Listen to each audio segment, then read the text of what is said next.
Hello मित्रांनो, ज्यांनी पण माझा परवाचा ॲनालिसिसचा व्हिडिओ पाहून अगर ट्रेड घेतला असेल त्याला कमीत कमी 1:4 किंवा 1:5च्या आसपासचं टार्गेट मिळालं असेल.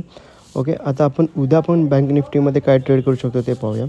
जसं तुम्ही पाहाल बँक निफ्टीने ऑल टाईम हायवरून रिव्हर्स घेतला आहे. तर उद्या समजा फ्लॅट ओपन होऊन अगर कालचा लो ब्रेक करताय ना तर मॅक्झिमम एक एंट्री घेऊ शकतो.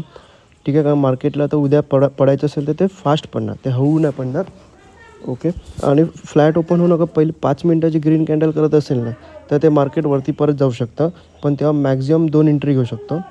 ओके, वरच्या साईडला ग्रीन कॅन्डलच्या वरती 2 एंट्री घेऊ शकतो 2 वेळा. एकदा एल हिट झाला परत एंट्री करू शकतो, पण डाऊन साईडला मॅक्झिमम एक एंट्री. ओके, आणि त्याचप्रमाणे गॅप डाऊन ओपन झाला तरी सेम. अगर पहिली डायरेक्ट आपण कॉल सेल किंवा पी बाय करू शकतो, पण मॅक्झिमम एकदाच एंट्री. ओके, आणि गॅप डाऊन ओपन होऊन अगर परत 5 मिनटाची ग्रीन कॅन्डल बनत असेल ना तर परत आपण वरच्या साईडचा ट्रेड घेऊ शकतो, तेव्हा पण मॅक्झिमम 2 एंट्री.